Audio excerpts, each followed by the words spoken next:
The views and opinions expressed on this program do not reflect the company, owners, management, staff, clients, or partners. Welcome to Bermuda's Daily Talk Show. It's the Daily Hour. ChatGPT did become the world's most downloaded non-gaming app. Literally the job of everyone in government to address the media and the public. What are your thoughts, audience? What are your thoughts on Zandy Silva as the deputy PLP leader? A community that can't feed itself is a community that can. What you may not know, though, is that Bermuda, we have a connection with Epstein, too. Things that people are doing right, the youth are doing right, that is not being advertised enough. When you see your access to U.S. dollars disappear, that's when you have a problem. You've got a town in the UK with a similar sized population. This place absolutely outshines it.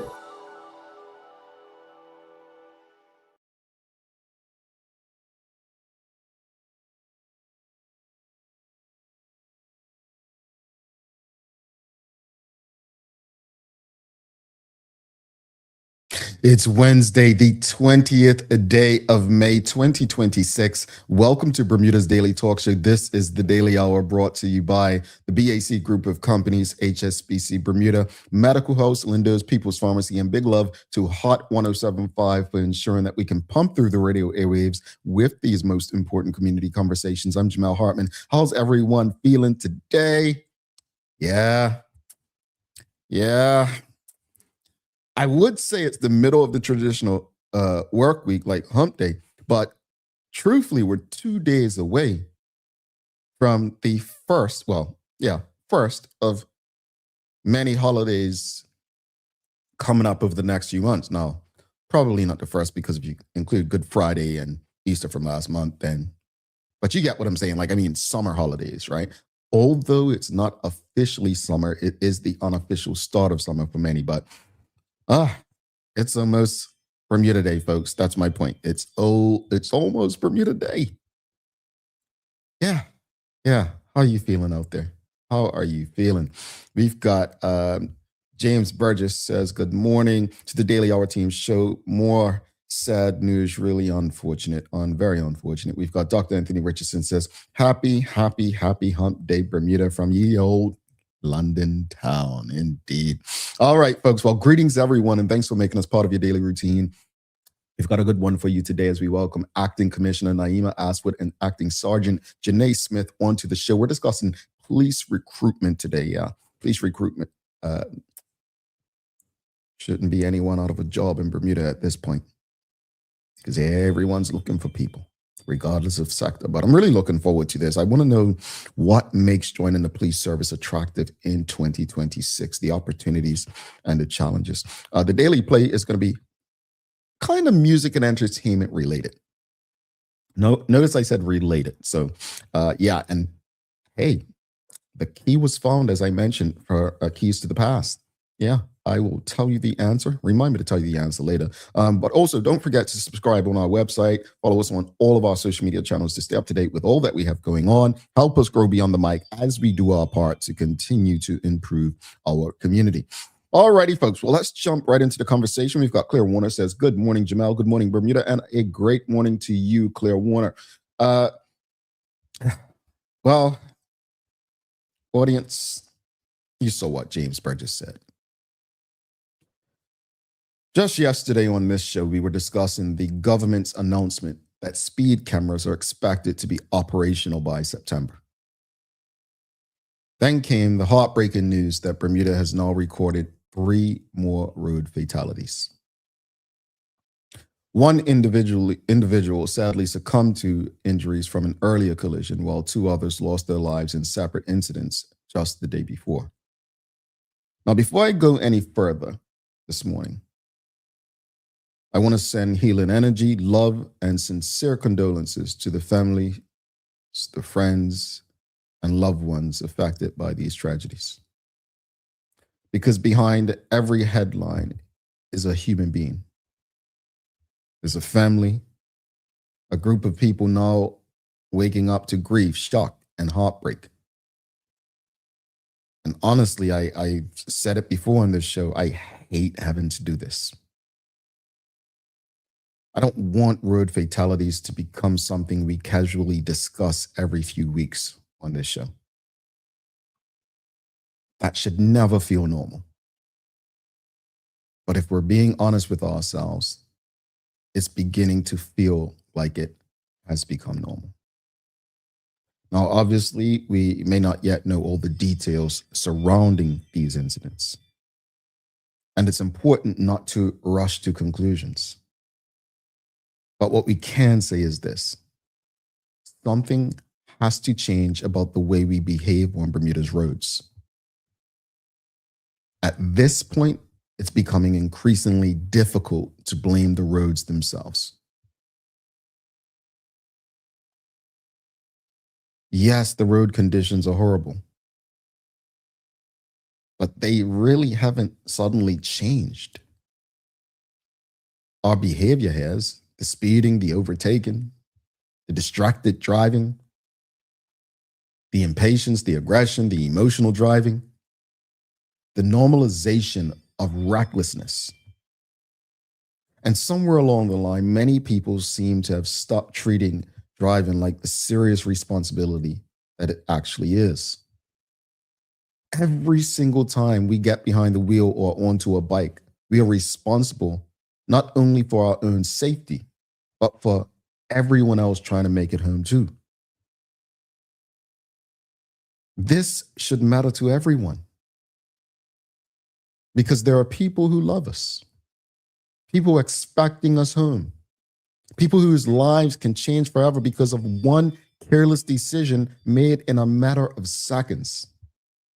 And perhaps that's the part we don't think about enough. Now, yes, enforcement does matter. Speed cameras may help. Police presence matters. Road safety campaigns matter.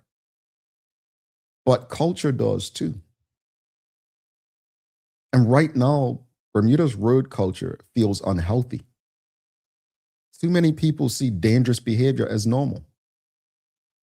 Too many people believe tragedy only happens to other people until suddenly it doesn't. Maybe the bigger question this morning is not simply about punishment. Maybe it's about accountability, responsibility, and whether we as a community are prepared to seriously rethink how we behave on the roads before more lives are lost. So here's the question this morning. What can realistically be done to reduce the havoc on Bermuda's roads? What do you believe can realistically be done to reduce the havoc on Bermuda's roads? Give that some thought. We'll take a break and come back in a short minute. Stick with us. People's ACW, located at King Edward VII Memorial Hospital, carries over-the-counter medicines, toys, cards, and even toiletries. Our knowledgeable staff are there whether you're at emergency, visiting family, or a member of BHB staff, to show you our best even when you're feeling your worst. People's ACW, we're here for you.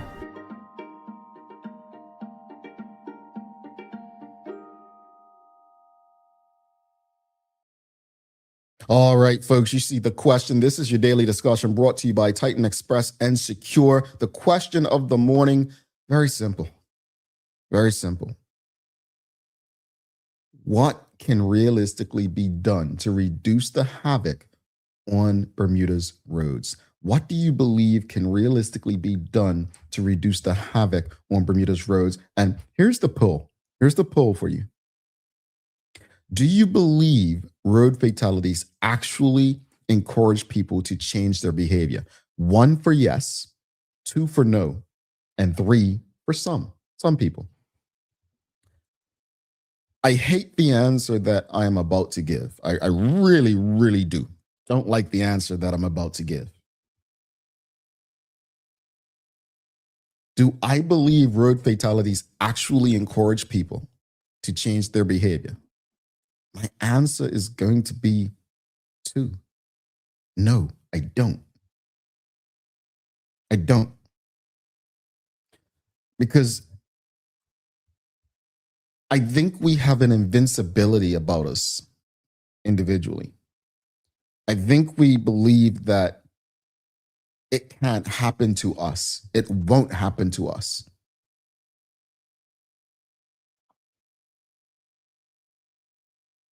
And therefore, and I'm talking about even us who are responsible on the roads, who, do everything as we're supposed to do. Drive within the speed limit. Don't drive distracted. Don't drive under the influence. And I'm not just talking about alcohol, because I am sick and tired of people without any scientific evidence running at the trap talking about, oh, well, nobody's died from marijuana, or nobody's gone and gotten an accident high on weed. How do you know that? How do you know that? You do realize when the police reports are shared in the newspaper, it says under the influence or driving while impaired. It doesn't say always alcohol.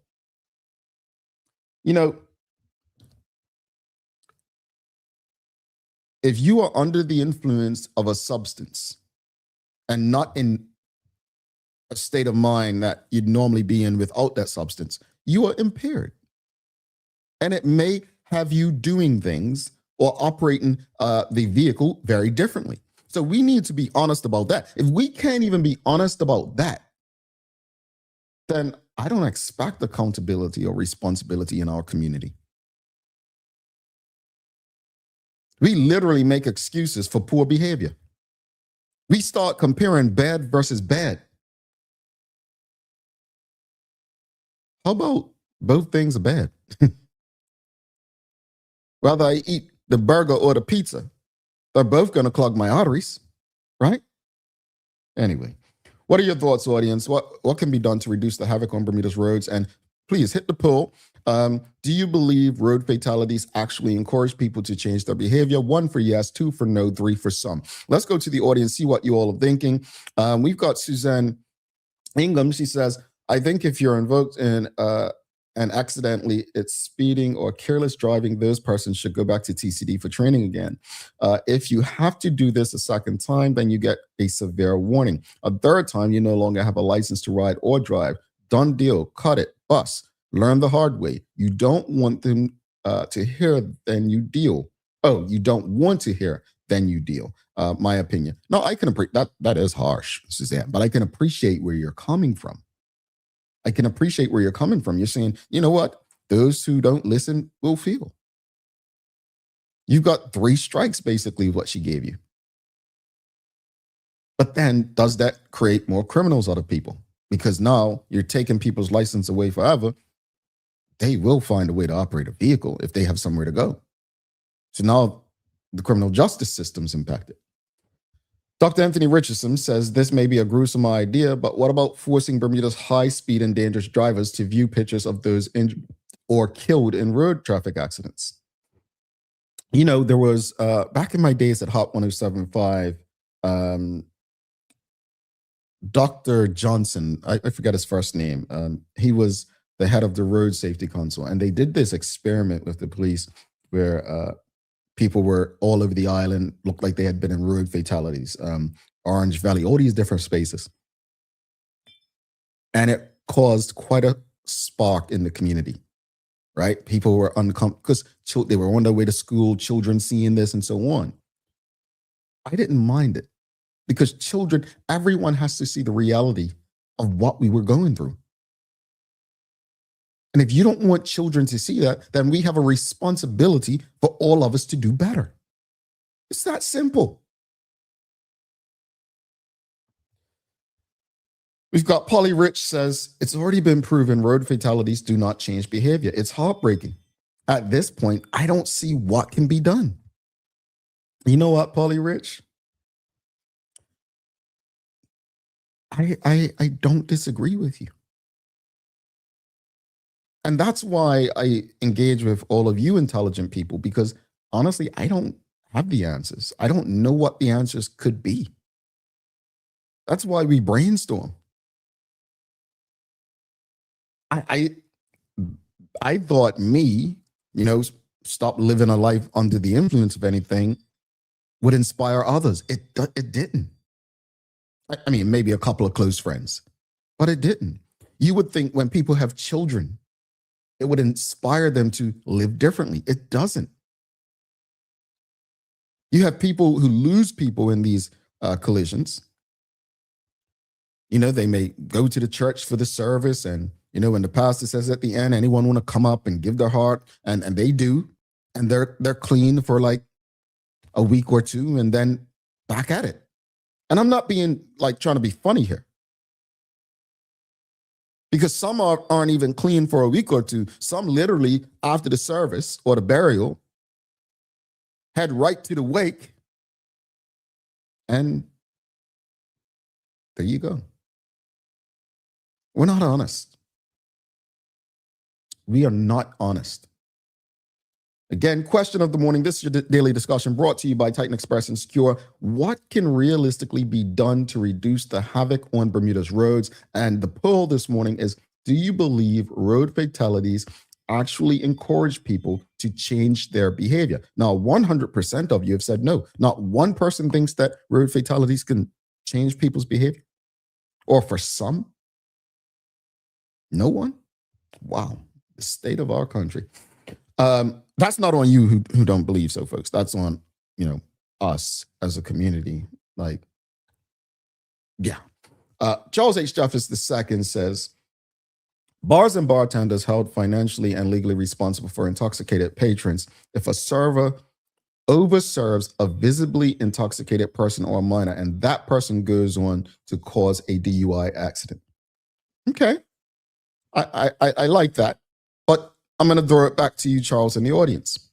Let's use cot match. Cot match, everyone's got a camp, right?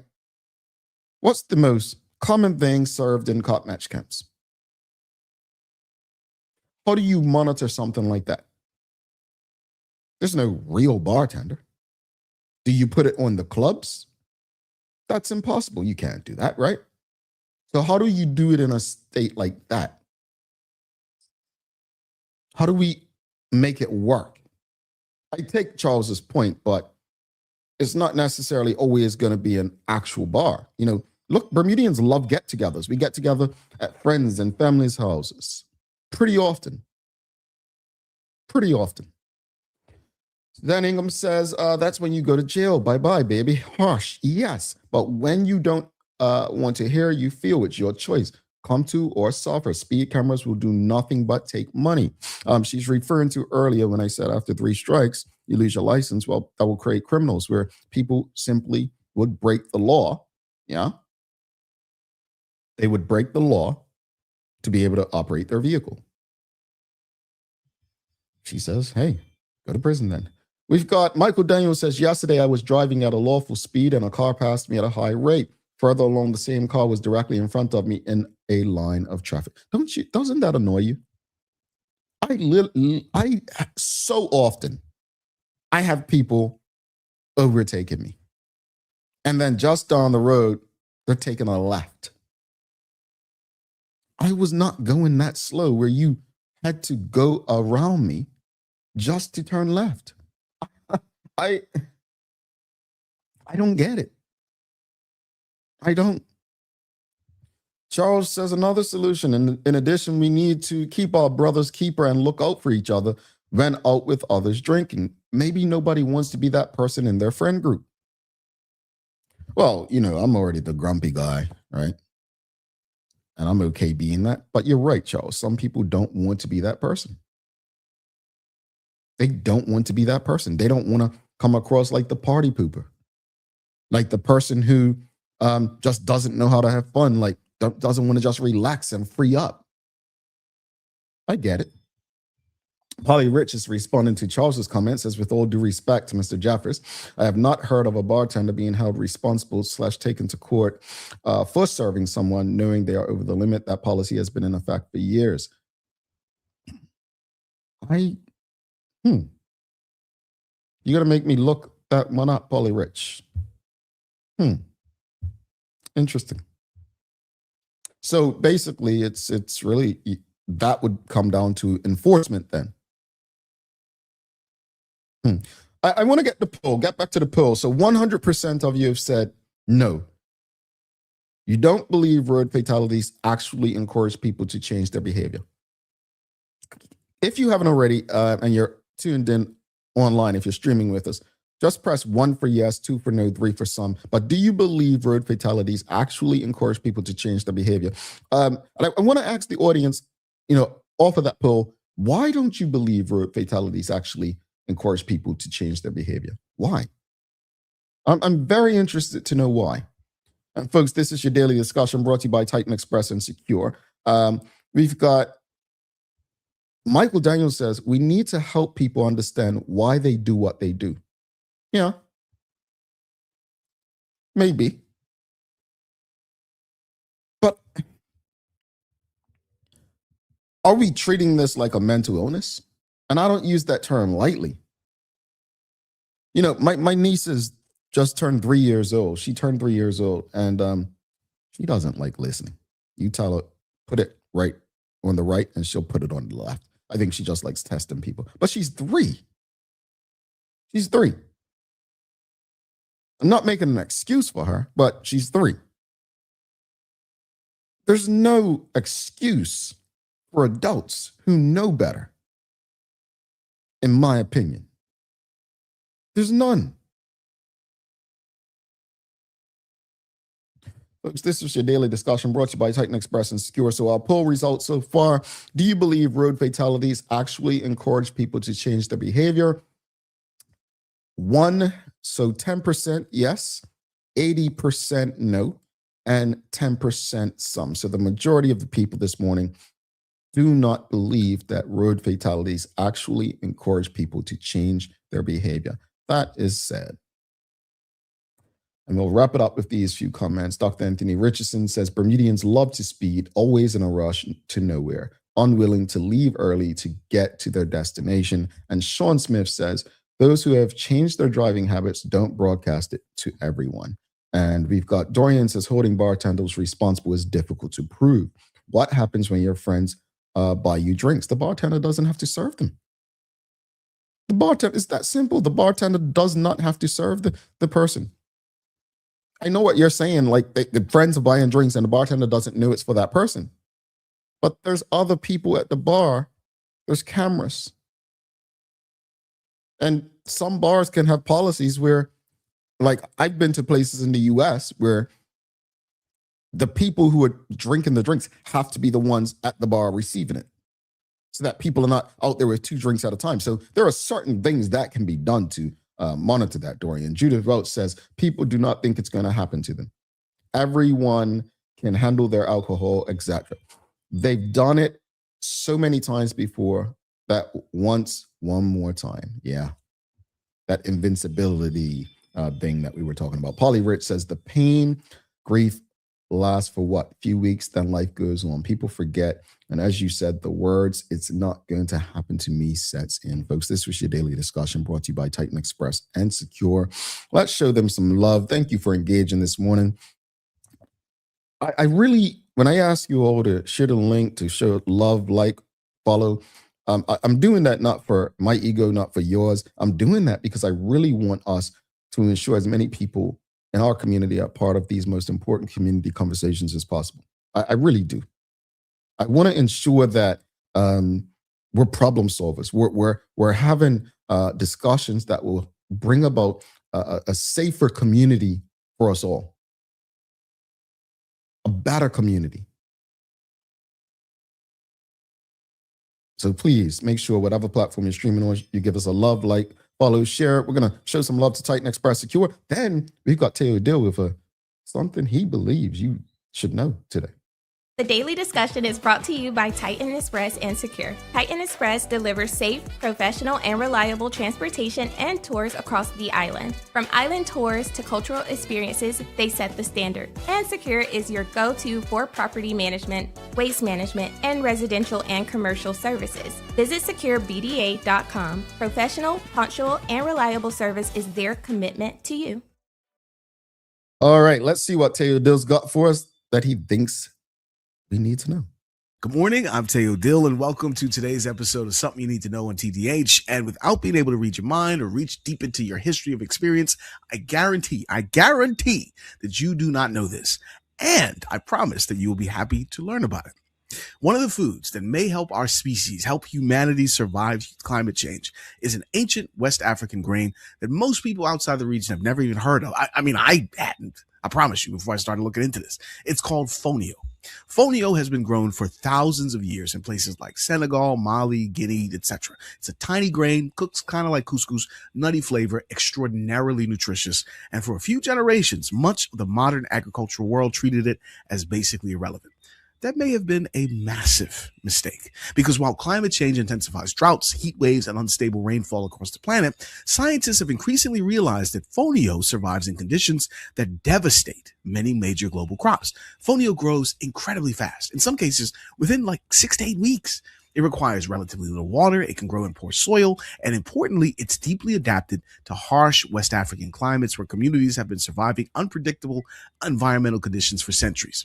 Now, one of the central figures helping bring global attention to this crop is Pierre Thiam. Now, Pierre Thiam isn't a scientist. He's a chef from Dakar, Senegal, who moved to New York in the 80s. But over the last 15 years or so, he's become one of the world's leading advocates for reviving traditional African grains, especially fonio. And what's fascinating is why he's taken this position.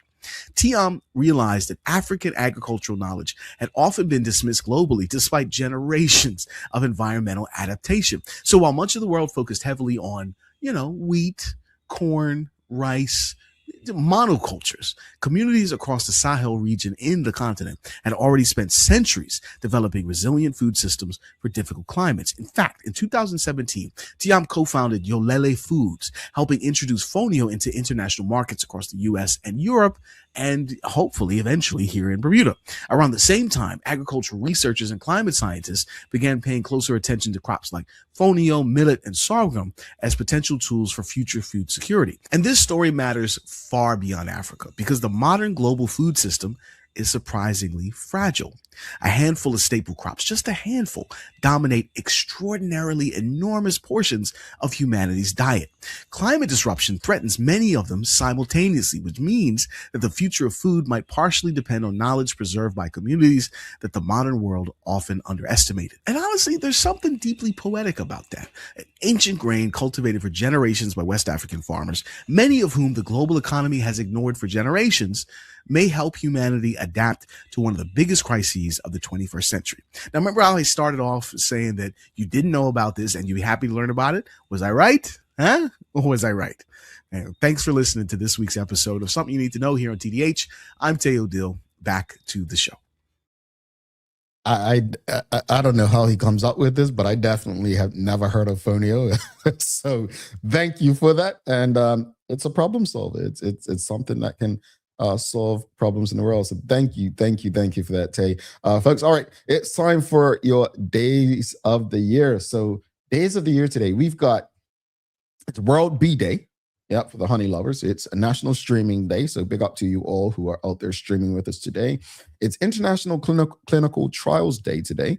It's Weights and Measures Day. It's National Quiche Lorraine Day. We have, National Be a Millionaire Day. I'm not one of those. International Academic Freedom Day. It's Pick Strawberries Day. It is Employee Health and Fitness Day. It's International Customer Support Day, but it's National Rescue Dog Day. It's a lot of days. I'm going to stop here. But the one we're going with today, it's World Product Day. So I want to ask you all, name a product for World Product Day. What's a product that changed your life? I'm going to tell you what it was. Product that changed my life. Cell phone. The cell phone changed my life. So Teo, Keith, and I, we went to the National Association of Broadcasters conference last month. Now, it was Jason Ford, Juggling Jason, Voice of Summer, who told me many years ago, you need to go here. So we've been going for the last 4 or 5 years. And I already knew, like, your cell phone eliminated the camera, the video camera, the calculator, remote control, your GPS thing, all that stuff, like calendar. It's everything to people now, right? But one of the things we learned at the broadcasting conference this year was we went in some classes and there were people literally making some of your favorite TV programs with a cell phone. Not cameras, not a big... When I was in college, when I was doing video production in college, they made you believe you needed minimum $25,000 to do what we're doing this morning. The world has changed. And this weekend, using the knowledge I gained at the broadcasting conference, I used this thing to record and produce some of the most professional commercials that you will see in the coming months.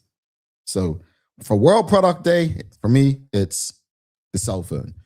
Charles says, I'm not sure if it's a product, but the internet has changed my life. Well, yeah, I would consider the internet a product. Yeah. How about anyone else?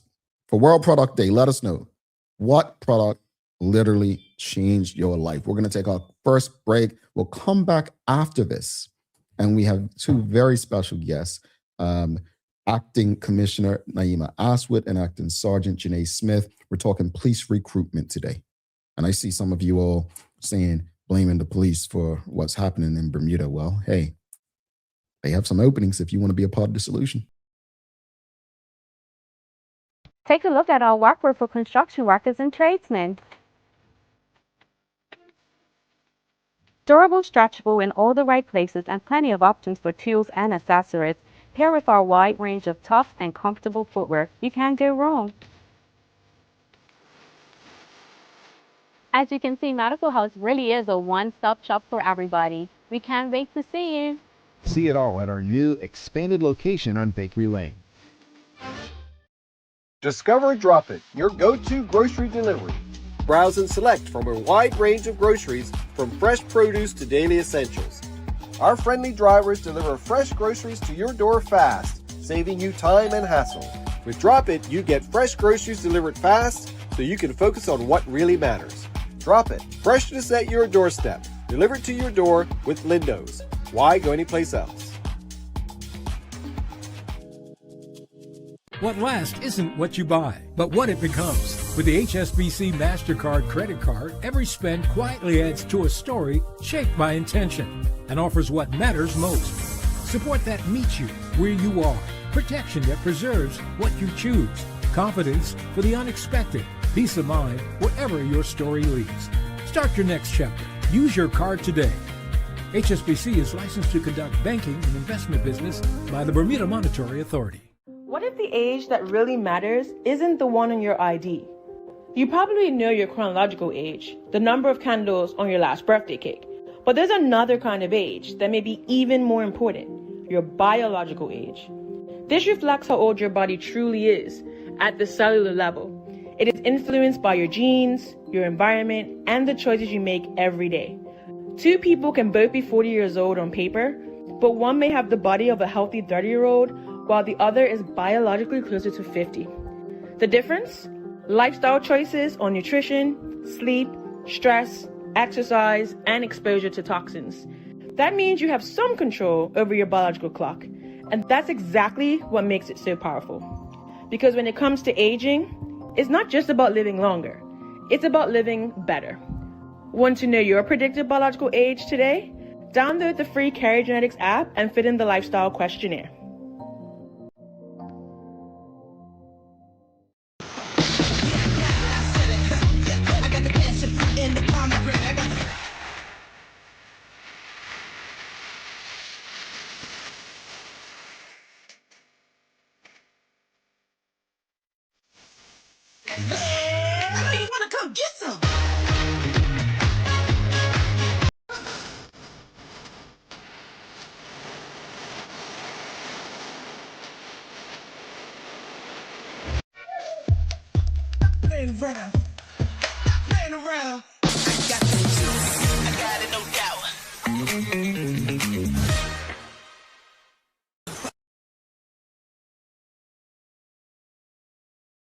Alrighty, welcome back to the Big Show. Jamal Hartman here. This is the Daily Hour brought to you by the BAC Group of Companies, HSBC, Bermuda Medical House, Lindo's, People's Pharmacy, and big love to Hot 1075 for ensuring that we can pump through the radio airwaves with these most important community conversations. Do not forget to subscribe on our website. Follow us on all of our social media channels to stay up to date with all that we have going on. Help us grow beyond the mic as we do our part to continue to improve our community. All right, without further ado, we've got some very special guests coming up, but real quickly, it is World Product Day, and we did ask, product that changed your life. Sean Smith says the internet. I had a cell phone before you could surface the internet, but back then, cell phones were to call people. I don't even talk to people on my cell phone. So, we've got modern travel, intercity trains and aircraft, says Dr. Anthony Richardson. And Manuela says credit, debit card. It's so convenient to not have to carry cash, easier to conceal, protect. Alrighty, folks. Well, we've got a very important conversation coming up with two very important people. Let's give a warm TDH welcome. We're going to find out why Bermudians need to consider joining the Bermuda Police Service. Please welcome Acting Commissioner Naima Astwood and Acting Sergeant Jenea Smith. Hello. Good morning. How's everybody doing? Morning, Bermuda. How are you? I'm fine, thank you. Good morning. Wonderful. Fine, thank you. Before we get into the meat of the conversation, it's World Product Day, right? So I got to ask you both. What's a product that changed your life? I was listening to the responses, and actually I have to agree with the internet as well, because one thing I really value is that I can do my banking online from my phone. And when I'm traveling and it's bill time, I don't have to be sending someone to Belco. I could just do it online. So I would say that's just been a life changer for me. Okay. The internet. How about you, Sarge? I think for me, just devices on a whole. I'm an Apple geek, so all my products kind of sync together. So that makes everything easy for me. Okay. Products. So that's our first thing. I use Apple for computer and what's this thing called? Tablet. But I have an Android cell phone, so I'm a confused individual. Don't mind me. You're not here to talk about me and my personality and my habits, but thank you both for joining us for this conversation this morning. Let's jump into it. The police have been on a recruitment drive for quite some time. There have been discussions, statements shared in the general public. You see people speaking about police presence often. Well, why is police recruitment such an important focus for the Bermuda Police Service right now?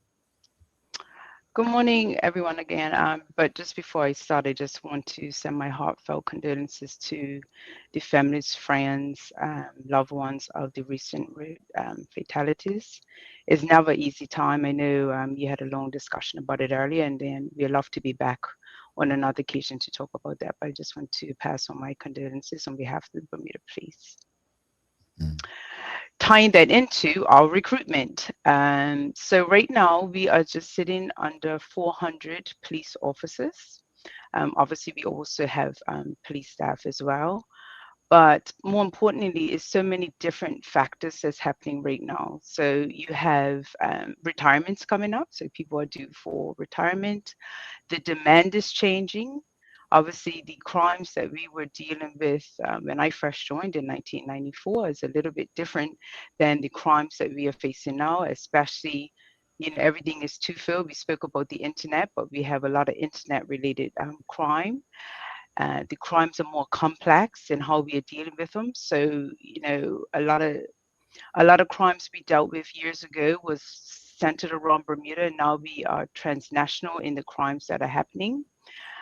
And Bermuda expectations.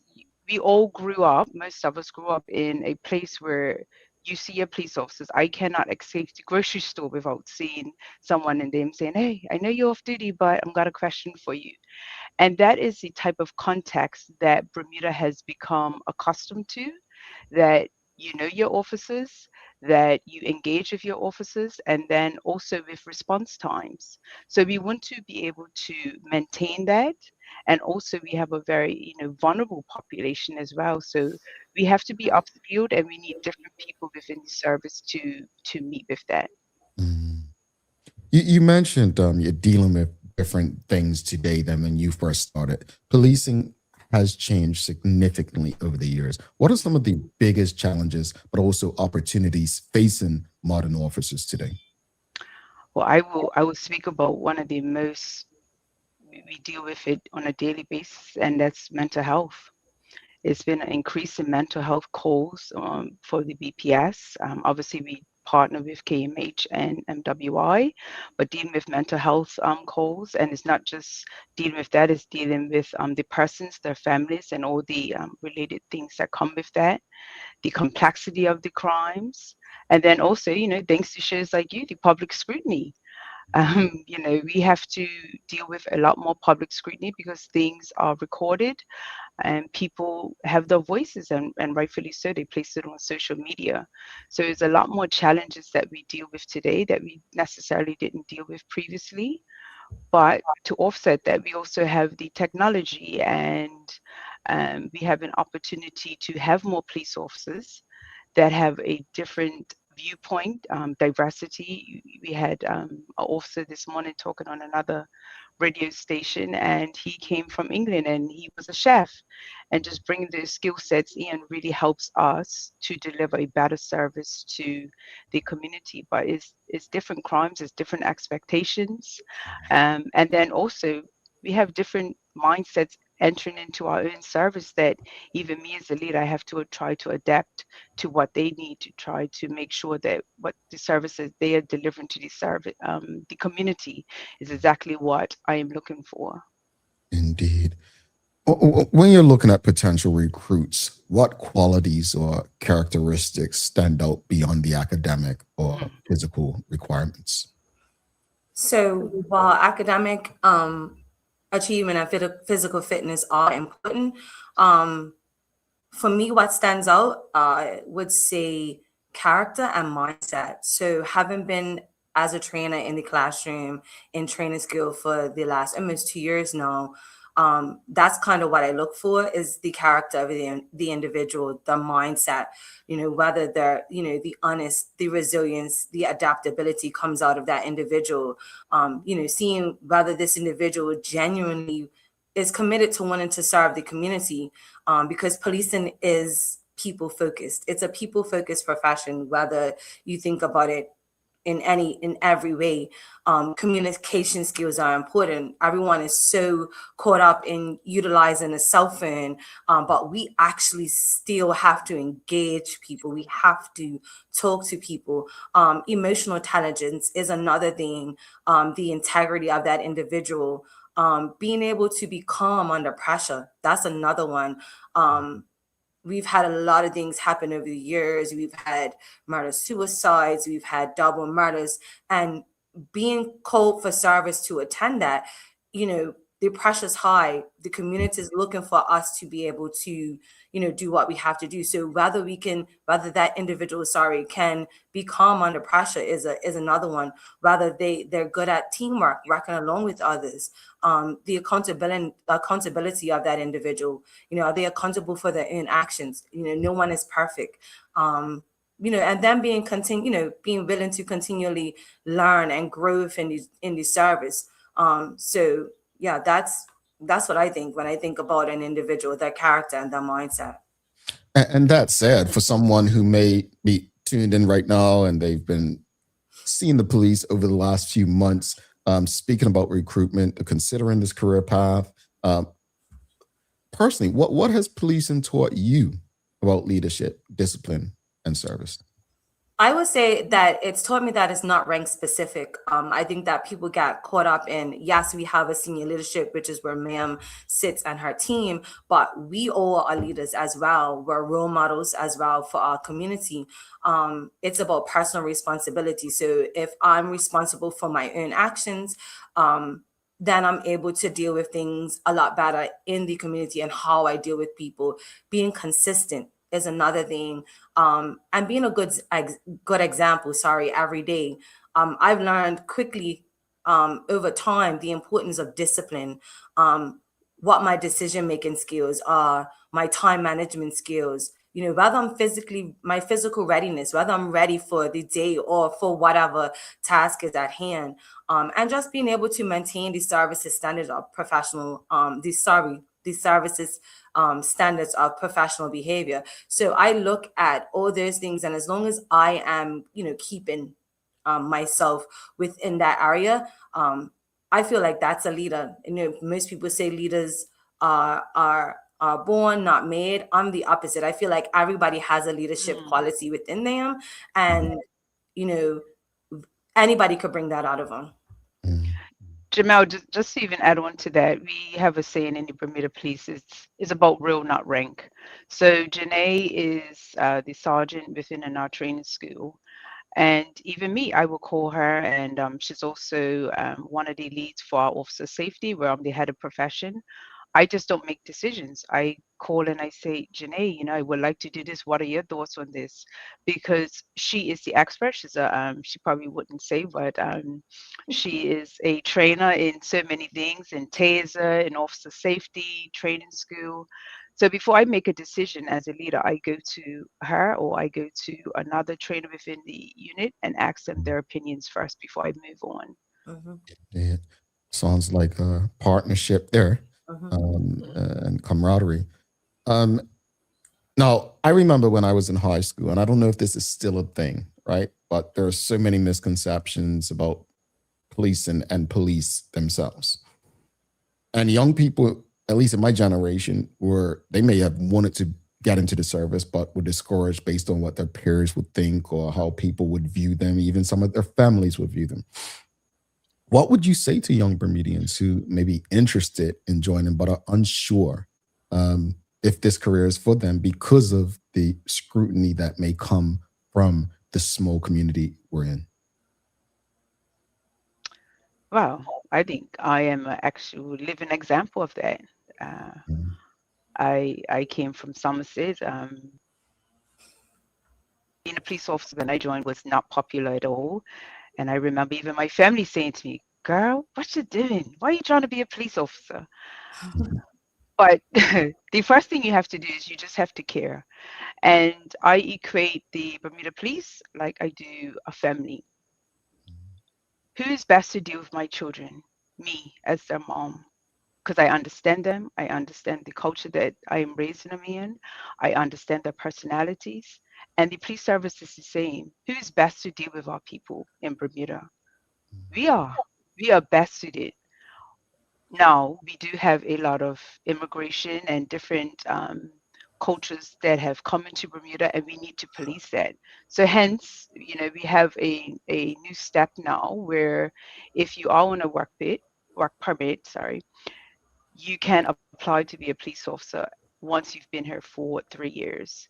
And that's because we have all different walks of life in Bermuda, and people need to be able to connect with people within the police service that they can see representing their needs as well. Indeed. Beyond the job, I remember growing up, obviously I have two first cousins on either side who are police officers. I grew up around police. And, back then, police had a very good cricket team, a lot of, mixture between West Indians and Bermudians. So they were ingrained a bit more back then as far as sports, from Roger Blaze to Dwayne Sluggo Levrock on that side. But speak about the long-term benefits and opportunities that come with serving in the Bermuda Police Service like that. So I think for me professionally, it gives us the long, when you think of the long-term career of policing, it offers real opportunities, personal and professional development. You come and get comprehensive training when you first start in law and procedure. You get that leadership and mentorship going on. We have a big mentorship within the service where senior officers mentor, not necessarily younger officers, but maybe officers that are going through the promotion process, kind of like myself. You get opportunities to work in several departments. I've had the experiences of working in the criminal investigation side of things. I've had, some hands-on experience working in the serious crime, narcotics, working on the streets as a response officer as well. And then, as Ms. Astwood said, I'm also a trainer. So I train in the classroom, and I also do the officer safety and taser side of it. So you have a real opportunity. You may come in with a mindset to want to go in one direction, and then swiftly realize, wait, I'm actually loving moving more towards maybe forensics or marine, or even firearms specialized officers who deal with firearms. But yeah, it offers so much more. But if you're coming with an open mindset. I'll get to questions and comments from the audience in a few, but audience, I'm not ignoring you. I will get to you, and we can't keep them all day. I'll keep it like that. But they've got to get out there so that you all don't say, oh, there's not enough officers. Yeah. Community trust and engagement. Let's talk about that, because it's a major part of modern policing. Mm-hmm. How important is it for the service to recruit officers who truly reflect and understand the communities they serve? Because I know you mentioned just now, Kamish, that people, non-Bermudians can join the service, and we have Bermuda's become a melting pot. Let's just say what it is. Yes. You want relatable people, right? You want relatable people. When people can relate to people, it can make it easier to resolve issues in the community. But if you can speak to that. Mm-hmm. Yeah. So Jamal, I actually changed the term from melting pot. I like to call it a salad, because a melting pot means that people's cultures minimized, but in a salad, every individual is able to exist and work together. Mm-hmm. And we need that. So just like you go into a restaurant, I may say, look, I don't like onions on my salad. I just can't deal with that, right? You may want onions. And to that analogy, we need people within the service that represent people's needs and understand their cultures. So as I was on the show before, I am a Muslim. I can understand, we have different holidays coming up, different prayer needs. So within the service myself, I could say, okay, listen, let me try to get a prayer room for not just any Muslims, the Christians, and all persons that like to get a reflection room. We need that within our service. We have the Filipino community, Portuguese community, Caribbean community coming in. And sometimes it is about just connecting with someone who shares the same values and experiences as you. Sometimes you don't want that, you may say, I don't want to deal with illegal because they may know me from high school, etc. And then you have different options. So at the end of the day, when we are looking to recruit, yes, we want to get our numbers up, because we want to start staffing out different programs, i.e. we want to get back into the schools, have schools resource officers like we used to have. And that's just a numbers game, but we just don't want numbers. We want the right people. We just don't want more people. Yeah, the quality of people. Let's go to the audience. We've got Sean Smith asking, is the recruit drive servicing a duality role with increase in BPS as well as BRP ranks? What? Is he asking for the regiment? I don't know what BRP stands for. I don't. The regiment. Sean Smith, if you can help us with that. I thought that you guys may have known, but he's also asking, do you collaborate with the government regarding filling your support staff ranks?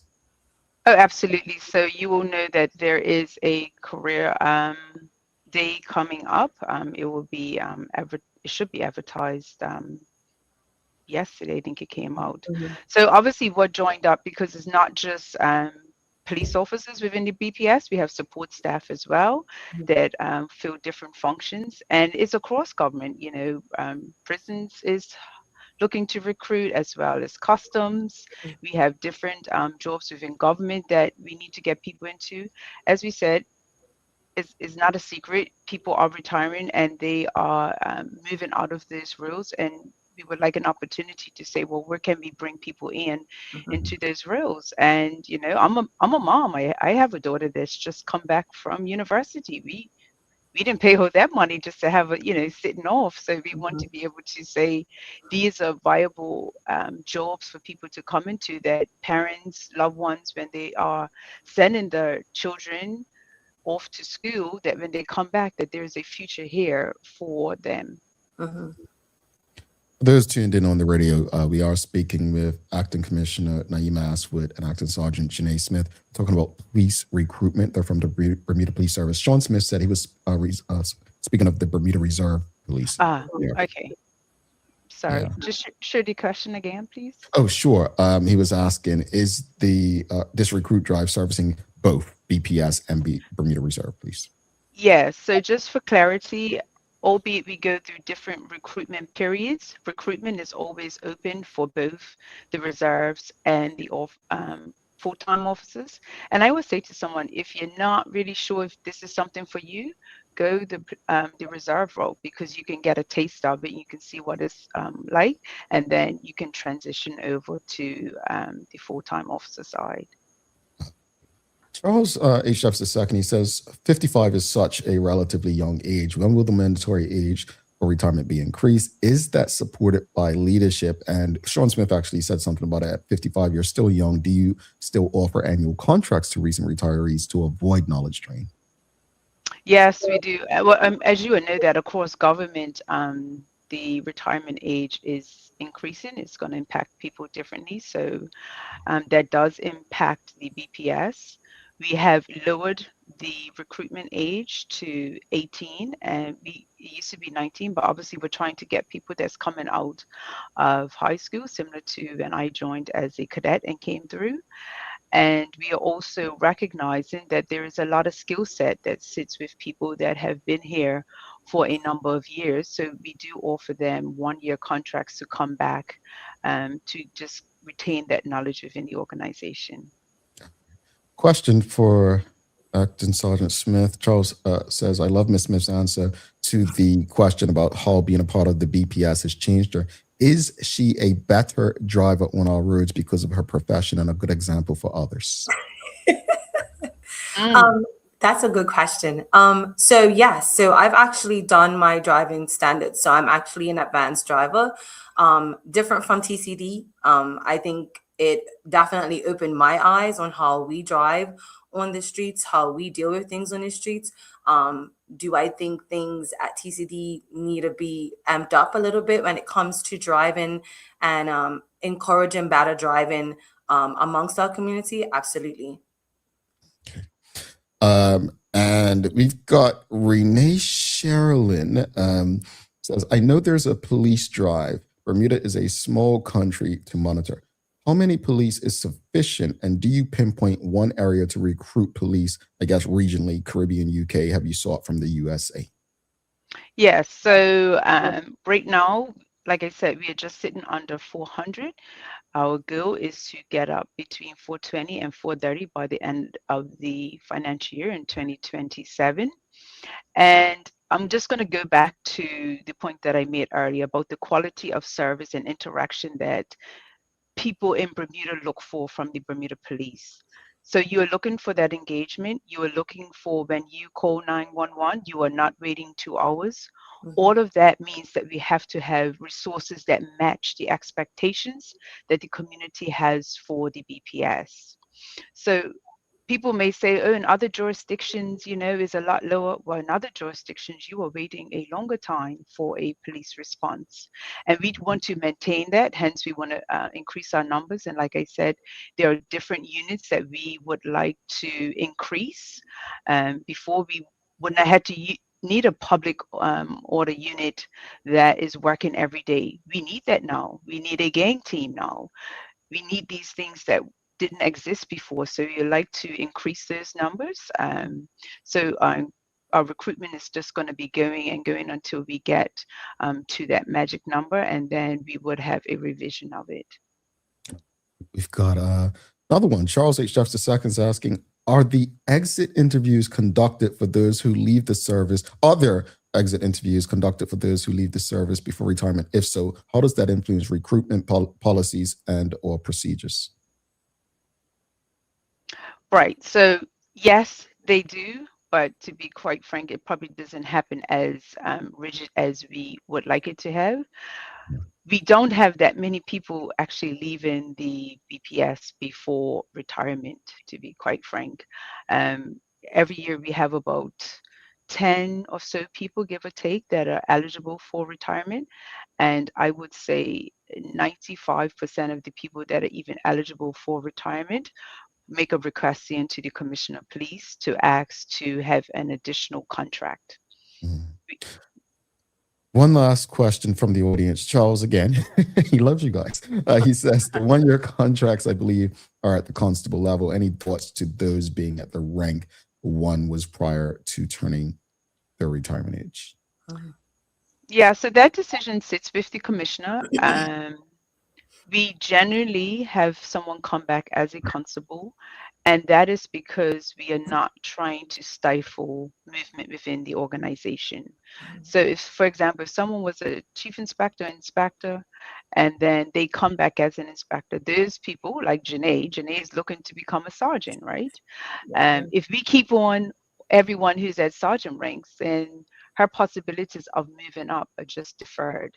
So whilst we do appreciate the people's skill set that they have, so that's why we welcome them back. So a lot of people that were at different ranks, we welcome them back, and we put them back into the unit where their skill set rests. But we also want to keep the organization moving and fluid as well, and that's why we take that choice. Indeed.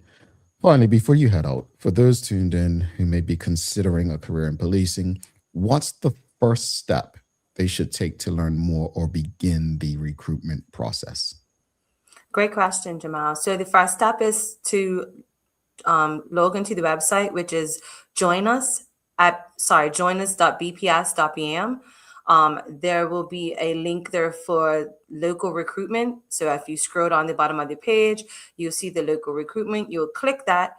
When you open it up, it actually gives you all the information. It lets you know how much you would be making starting out, what's the age. It tells you a breakdown of the process. It gives you a lot of information. And then you can click the apply button and you just start filling in the blanks. It asks you to upload things, and it will tell you when you have met the requirements for the application process. You will submit it, and it goes from there. It's actually a steady process, and you're told every step of the way, what's happening next. If you're successful through this, what's going to happen next. I would also encourage those that are interested to ask questions. You can call the training unit, or if there's an officer have a conversation with them and see if they can direct you as to where you can apply. And before you head out, we are entering the summer period, the first holiday, Bermuda Day, coming up this weekend. Anything you'd like to say to Bermuda as we head into what I would say is our summer festive season? Yes, and just to finish off the point from Jenea, it's a competitive salary. You start off with making just under $90,000 a year. So even for persons that have gone away to school and are looking to come back, it's a really good profession to get into. And after 32 years, I'm still here and I'm loving it. So I encourage Bermuda to encourage your children, your loved ones, your partners to come out and join the BPS. In relation to Bermuda Day, which is actually one of my favorite local holidays, I could actually say, I love Bermuda Day, love it. But I just want to remind everybody, last year, which was really good for the community, there were 2 men that were walking around dressed in all black, and people called into the police saying, so obviously it's Bermuda Day, people in all black, something wasn't right. The police was able to track those persons and be arrested them, and they had a bladed article on them, which we believe they were intended to do harm. And I'm just asking Bermuda to just continue in that social responsibility. This is our community. These are our holidays. These are our people. And when you see something, even if you're thinking, that doesn't seem right, you are never a nuisance. You are never a bother when you call us. We would rather get a million calls of someone saying we saw something and let us investigate it, rather than you hear something on the news and you say, gosh, I did see something and I should have said something at the time. So I'm asking everyone to have fun. We all love to have fun. Jamal, with you, I don't drink as well. I love to have, that fun in the sun, dancing in the streets, but also just to have that social responsibility. People with children, especially on Bermuda Day, be careful with them running across the streets. We have people still on vehicles, the marshals, the floats going across. And, I do cringe a bit every year when I see people just allowing their children to walk there, because sometimes in their perception, the streets are closed, but it's still vehicle movement. So just be wary of that. Have social responsibility with your drinking. Obviously, we don't encourage people using illegal drugs. So we don't want you to do that as well. But that impaired driving overall, we know that when people take drugs and when they consume too much alcohol with heat, it just leads to increase in domestics. So that's another point that we often see Monday. We see the domestics went up over the weekend. So I just ask in Bermuda to be kind, to be cautious, have fun. But fun doesn't mean that you're entitled. Fun doesn't mean you are entitled to drink as much as you like and cause harm. Fun doesn't mean that you are entitled to speed up and down the road as much as you like and cause harm. Fun means that you're responsible and you're accountable for your actions. And we encourage in Bermuda, if you see something, please call and say something. Indeed. Thank you. That is a great way to end it. Well, it was. And then I was not going to go here because I'm just happy you came on for Bermuda Day, because we've had this conversation before, Madam Astwood. But Charles says, I thought you were going to ask about cop match teams. Please don't. AC Astwood is from Somerset. Don't want to put Miss Smith in an uncomfortable position, because Miss Smith seems like she's on the right side come cop match. So I'm for Somerset. Make that loud and clear. We are on the winning team. We are on the winning team. I'm blaming Charles for this. We were ending this on a high, and Charles. Oh yes. You know what? Thank you both. Honestly, I can't thank you enough for the information shared this morning, and I really do hope that you are able to attract some of Bermuda's best, and they're able to give our island what it desperately needs, which is good people, good character, to help keep us all safe. So have a wonderful holiday weekend, and may your cop match team do what it hasn't done in quite a while. Win every single time. Everything. Thank you so much, Bermuda. Have a good day and be safe. Have a good one. All right. That was Acting Commissioner Naima Astwood and Acting Sergeant Jenea Smith, folks. We're going to take a quick break. We'll come back. We'll wrap it up after this. In the meantime, if you appreciated the discussion this morning, give us a thumbs up, a love, a like. Make sure you share the conversation with your friends, your family, your colleagues. See you in a few.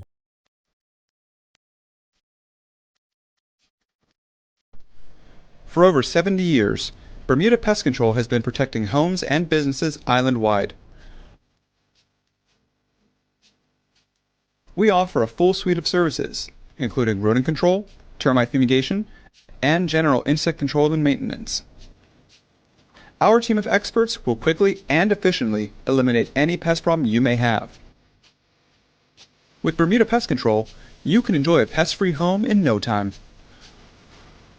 We're committed to providing fast, reliable, and solution-driven services for our customers. It's what we've been doing since 1952. Call Bermuda Pest Control today and say goodbye to pests for good.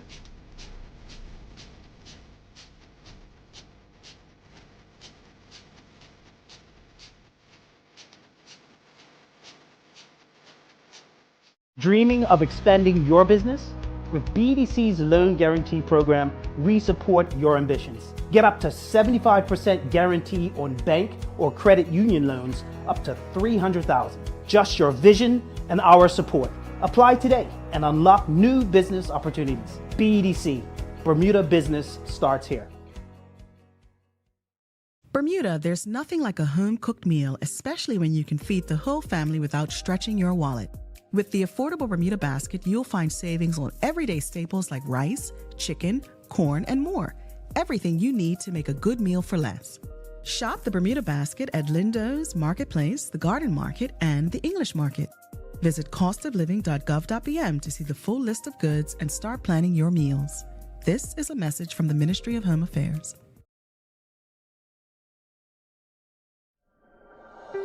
Life moves fast, and so can the unexpected. When you insure your home, you need to know that your insurance company has your back.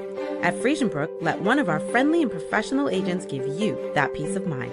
Because when you are covered, you are confident. Call us at 296-3600 or visit friesenbrook.bm to learn more.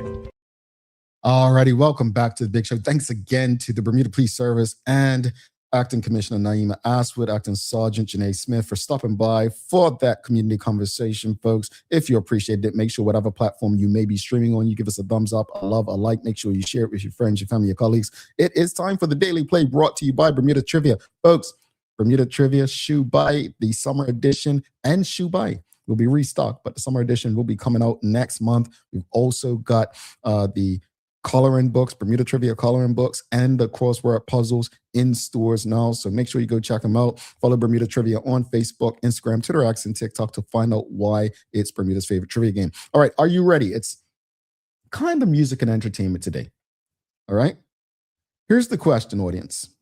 Don't let yourselves down. All right. I don't know if you can hear my music anyway, but let's try this. Audience, who is Michael Jackson's youngest sibling?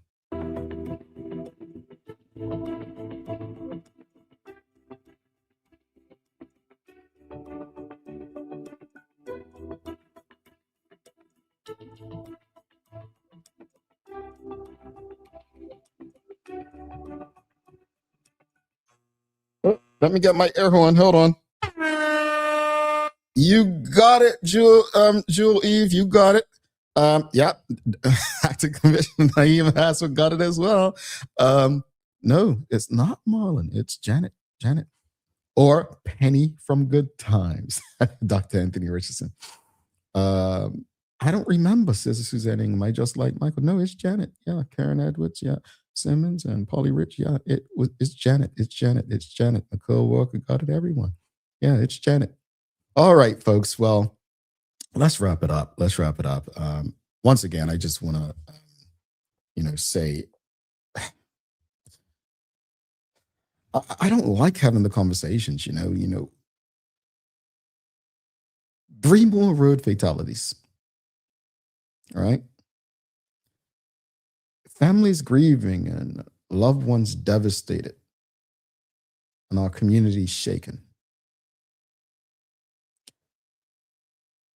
Just yesterday, we were talking about the speed cameras. And I'm here to tell you, folks, and this may be harsh, but the same way I don't believe you can legislate love, no amount of legislation is really going to be able to change our behavior if we're not willing to do what's necessary to change ourselves. This is on each and every one of us. I noticed, someone spoke about bartenders earlier. Think about the amount of gatherings we have. Think about what Acting Commissioner Astwood said just now, right? We're going to be out with friends and family at the parade or wherever we go. This is not on a bartender at sometimes. It's on each and every one of us to hold our loved ones accountable as well. We have a big role to play, and we have to stop passing the buck. Accountability. It's not a big word. I use it often because I don't believe we do enough of it. We don't hold ourselves and the people we love accountable enough. Only then will we start to see the changes in our community. As far as police recruitment, one of the things I remember in growing up and in school and the like, people had a dislike for police officers, British or West Indian officers. And for me, it was like, well, why don't you become one? Right? And I know that's, like people saying, well, if you don't like the politicians, become a politician, right? But I think my point is very simple. There's an opportunity to give back and make a difference. And there are many. It can be teaching. It can be joining the regiment, the police service, the fire service, or getting into politics. But if we as a community complain about all of those things and offer nothing to them, then we're actually part of the problem.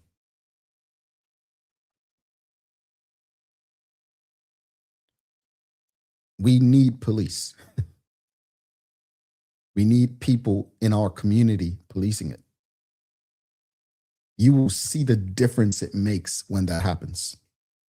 One of the things I've loved about Bermuda is that in such a small community, you can literally sit off at your favorite bar, football game, cop match camp with a police officer, and not just any police officer, high-ranking police officers. They are us, and you are them. All right, I've got to give you some daily inspiration and send you on your way.